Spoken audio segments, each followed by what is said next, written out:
What happens in the final seconds of life, when a soul, after a lifetime of sin, suffering, or silence, turns to God with a whisper? This isn't just a question of theology.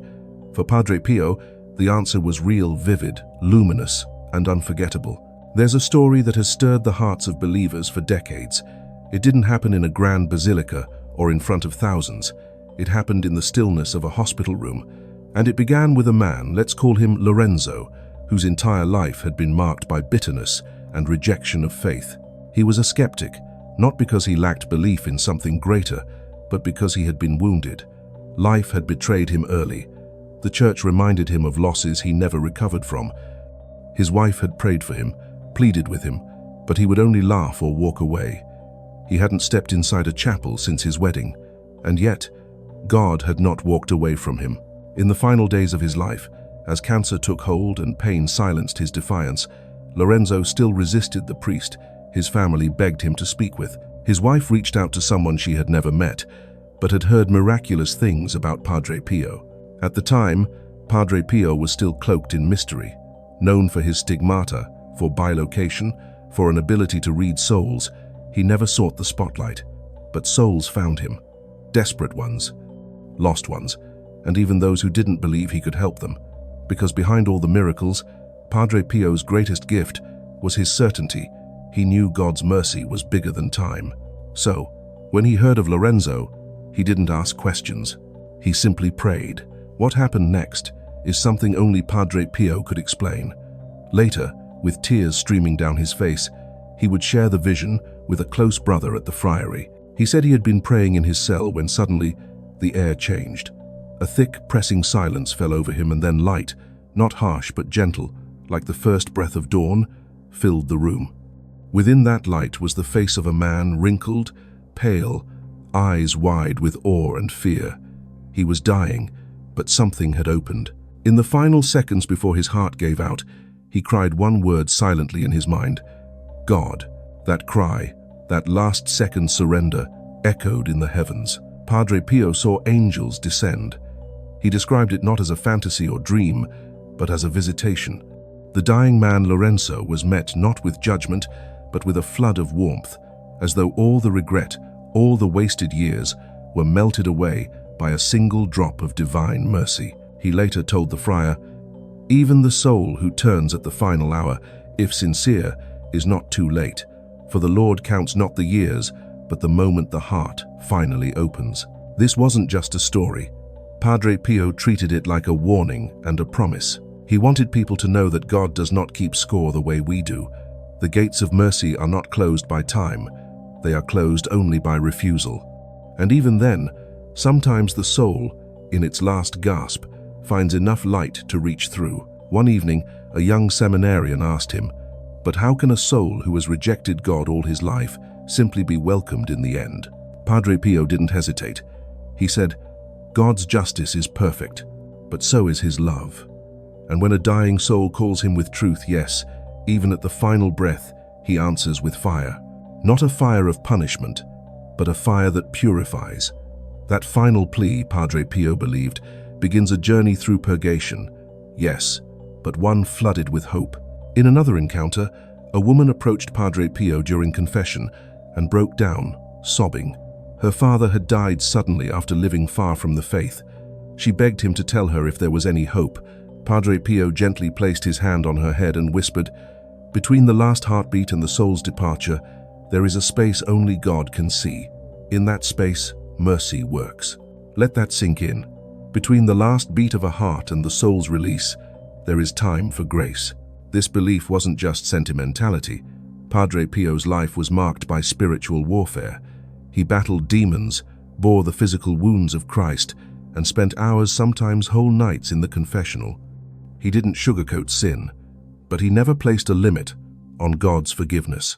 In his words, "The mercy of God is an ocean. You can fall into it at any moment." What shook people was not just what Padre Pio saw, but how he described the unseen. He told of souls that were seconds away from death, and in the silence of a hospital bed or a roadside crash, something eternal stirred, a memory of a prayer from childhood, a face of a mother who once whispered Ave Maria at their bedside, a glimmer of light. And in that instant, they turned, not in fear of punishment, but in longing, in love. That's when everything changed. And sometimes he would weep after these moments, not in sadness, but in awe, because, as he said many times, the mercy of God chases the soul like the sun chases the night. It is not for us to calculate what last second means in spiritual time. What we call moments, heaven may see as lifetimes. A soul, when it turns in full surrender, even with one breath left, has entered the battlefield, and mercy never fights alone. Padre Pio urged us not to wait until the end, but he also warned us never to despair of the end. For the thief on the cross, it was one sentence, one glance, and paradise. And what about us? If we knew how near God comes when we call out, especially at the edge of life, would we ever stop calling? If you've ever wondered if your prayer for someone who died far from faith meant anything, let Padre Pio's visions remind you. God is not limited by our understanding, and your love, your intercession, may have been the voice that opened the gate. So, don't stop praying, don't stop loving, and don't stop believing in what Padre Pio already saw, that no cry for God goes unheard, especially when it's the last one a soul ever makes. Padre Pio never romanticized death. He had seen too much suffering, too many battles of the soul, but he also never feared it. To him, death was a veil, thin, trembling, and easily pierced by faith. What truly moved him wasn't just the moment of dying, it was what came right before it.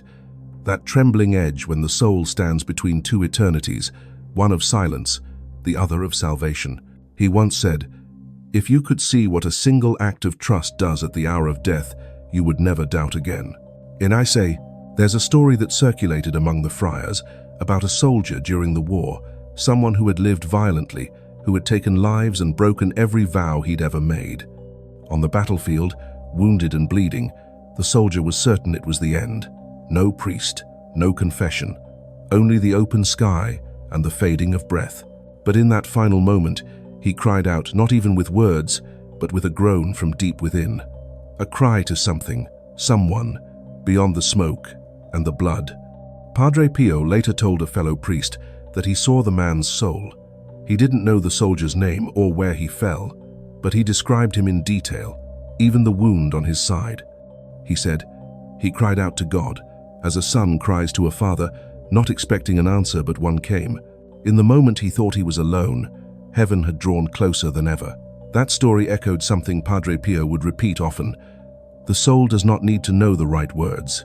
It only needs the right longing. What happened at that soldier's last breath wasn't magic. It wasn't even a guaranteed escape from punishment, but it was enough to allow grace to rush in.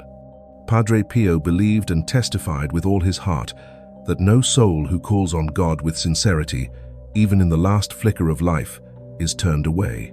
Now, does that mean a lifetime of cruelty or indifference is just erased? Not exactly.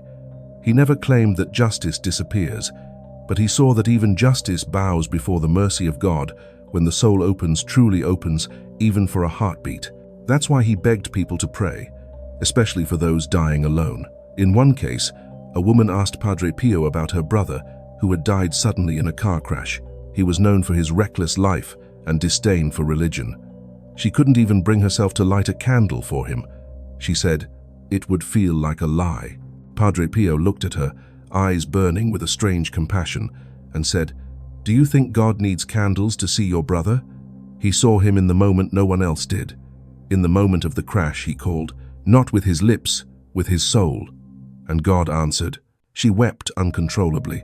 She had never even told Padre Pio that the death had involved a car, but he knew. Moments like these weren't rare with Padre Pio. He was often found crying quietly in the confessional or staring for long stretches into the crucifix above the altar. Some thought he was reliving the pain of his stigmata, but often he would say afterward, "I saw a soul cross over. I saw them call him, and he came." The image he painted over and over again was this: a soul on the edge of a cliff, blinded, trembling, ashamed, and then light, a hand reaching through the fog, not accusing, not condemning, simply waiting for the soul to reach back. Sometimes Padre Pio saw the hand taken, other times he saw it ignored, and that broke him. He often reminded those close to him, pray for the dying, especially those who seem furthest from grace, because in their last second, everything can change. To him, there was no soul beyond reach.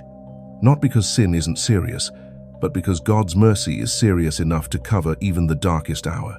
There's a letter he once wrote to a young priest who was struggling with the idea of deathbed conversions. The priest felt it was unfair, that people who had spent their lives hurting others could just call out in the end and be saved. Padre Pio responded, "You see it as unfair. I see it as glorious. The soul that walks away from God for a lifetime and then, broken, crawling, turns at the very end is not cheating. It is returning, and all of heaven rejoices." That priest later admitted that the letter changed his entire ministry. He stopped focusing on punishment and started focusing on possibility. And that's what Padre Pio wanted all of us to see, not just the terror of death, but the possibility within it, the chance to come home, even in the final second. Another story, often whispered among those who knew him, was about a man who had openly mocked Padre Pio. He called him a fraud, a showman, he told others. That friar's only power is to steal from the weak. But in his last hours, that same man was struck by sudden illness. No time for doctors, no time for priests. And yet, miles away, Padre Pio clutched his chest and collapsed to his knees. He whispered the man's name, someone no one had spoken of in weeks. "Forgiven," he said softly. Later, the man's family would confirm that in his last moments, just before losing consciousness, the man kept repeating one word, Padre. This pattern wasn't rare. It repeated over and over. Men and women who rejected God their whole lives, suddenly whispering, reaching, crying, even wordlessly, in the final second. And somehow, Padre Pio was there, not always in person, often in spirit, kneeling in his room, eyes closed, tears on his face, seeing what others could not see, hearing what others could not hear. He didn't claim to save them.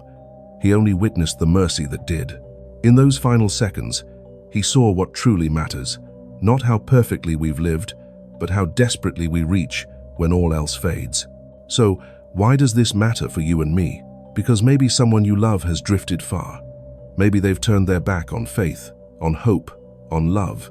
Maybe you've given up praying for them. Don't, because even if they're not ready now, even if they never return while alive, they might call out in their final breath. And your prayer, your love, might be the bridge they step on in that 1 second of surrender. Padre Pio once said, "Even the coldest soul, in its final hour, may find itself warmed by a single remembered act of love." So keep loving, keep praying, because when the moment comes, when the soul trembles on the edge of eternity, it won't be sermons or theology that saves them. It will be love. There's something hauntingly beautiful about the silence that surrounds a dying person. Doctors might see it as clinical stillness. Families often see it as unbearable waiting. But for Padre Pio, that silence was never empty. It was full of spiritual noise, movement, presence. He believed that at the edge of death, the soul hears the clearest call. And it's not always a call from within. Sometimes, it's the voice of a loved one praying in another room. Sometimes, it's the whisper of a rosary being said miles away. And sometimes, it's the soul of a departed mother, father, or friend, permitted by God to come close just once more, to plead with the dying heart. Say yes. Just say yes. Padre Pio once described the moment of death not as a closing but as an opening. He said, "The veil thins, and the invisible becomes more real than the visible." He believed that this is the moment Satan fights the hardest for a soul hesitating between light and shadow. The devil, he warned, does not give up easily, especially not at the end. That's why he spent so many hours praying specifically for the dying, not just the sick, not just the faithful, but those teetering on the edge, those who had lived in darkness and were now being offered one final glimmer of light. He would often say, "The devil waits at the bedside, but so does the Virgin." There's a tale of a man in Naples, a former mobster, who was shot in a violent gang conflict. He had lived a life drenched in blood, fear, and unforgiveness. His family called for a priest, but none could arrive in time. Yet, in those last minutes, he began to weep uncontrollably. A nurse who had been an atheist for most of her life was the only one present. She described it later as the moment that changed her forever. She said, "He looked past me, eyes wide with awe and terror, and whispered, 'I didn't know you would still come.' And then he was gone." No one could explain what he saw, but Padre Pio, when told the story by a fellow friar, said only this: he was not abandoned. That's the lesson at the heart of Padre Pio's vision of dying grace. No one is abandoned, not even the most lost, especially not the most lost. He spoke often of Our Lady's presence at the hour of death.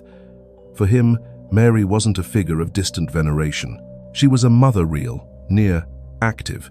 He believed she came to the bedside of every soul who called on her, even if only with a breath, a thought, a remembered Hail Mary from childhood. Padre Pio would say, "A single Hail Mary remembered at the hour of death can become a lifeboat for the sinking soul." He had seen it happen, over and over again. There's another account that has circulated for decades, recounted by an old woman who visited San Giovanni Rotondo in her youth. Her husband had died in a hotel room in Florence, far from faith, far from family, and far from God, or so she thought. Broken by guilt that she hadn't brought him to confession, she visited Padre Pio and, through tears, asked if her husband was lost. Padre Pio simply said, "Your prayers for him became his prayer at the end. He used your words when he had none left." He didn't explain how he knew. He never needed to. The peace that washed over her face was explanation enough. This is what stunned those who knew Padre Pio best, not just that he believed in final conversion, but that he saw it, he felt it, and he never hesitated to call it what it was, a miracle of mercy. But mercy wasn't just something Padre Pio preached, he bore it literally. His stigmata, those bleeding wounds that mirrored Christ's crucifixion, weren't for show. They were agony. They bled for 50 years. He never sought attention for them. He tried to hide them under gloves, cloth, and silence. And yet, many believe those wounds were the price he paid for the souls he helped save at the hour of death. He told one close friend, "I have seen men walk toward the pit, and I have been allowed to hold their cloak before they fall." It wasn't dramatic language, it was his truth. Padre Pio believed that God gives special graces in the last moments, not because the dying are suddenly holier, but because they are finally still enough to listen.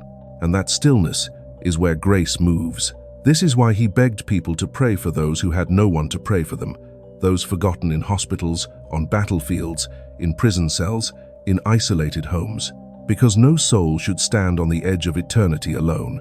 He once said, "The prayers of strangers become the family of the dying." What does this mean for us? It means that even now, today, you can become part of someone's salvation story. You don't need to know their name. You don't need to be in the room. You don't need a pulpit or a collar. You only need a willing heart. When you whisper a prayer for someone dying in fear or despair, you become a voice that counters the final temptation, the lie that it's too late. Padre Pio was adamant. It is never too late. There's a mystery in what he saw, something too vast to fully explain. But over and over, he returned to this. When the soul cries out for God, the silence is never one-sided. He described it once as a thunder heard only in heaven, the last second surrender. And God, he said, responds with light. A kind of light that does not erase the past, but embraces it, transforms it, purifies it. This is not cheap grace. It's costly enough that it required the blood of Christ, but that cost was already paid. And Padre Pio reminded us constantly, it was paid so the door would never be locked from the inside. Isa, what remains is whether we walk through it, even with one trembling step at the very end. Perhaps you've wondered about your own end, about whether you'll be ready. Padre Pio would urge you not to live in fear, but in readiness. Live in such a way that if God called you tonight, you would recognize his voice. But if not, if your life has wandered, if you've drifted too far or been silent too long, even then, hope is not gone. Because Padre Pio saw what happens when a soul calls on God at the last second. And he never, ever doubted the response. In the quiet of a hospital room, on a battlefield, or even in the stillness of sleep when the final moments arrive, the soul is never truly alone.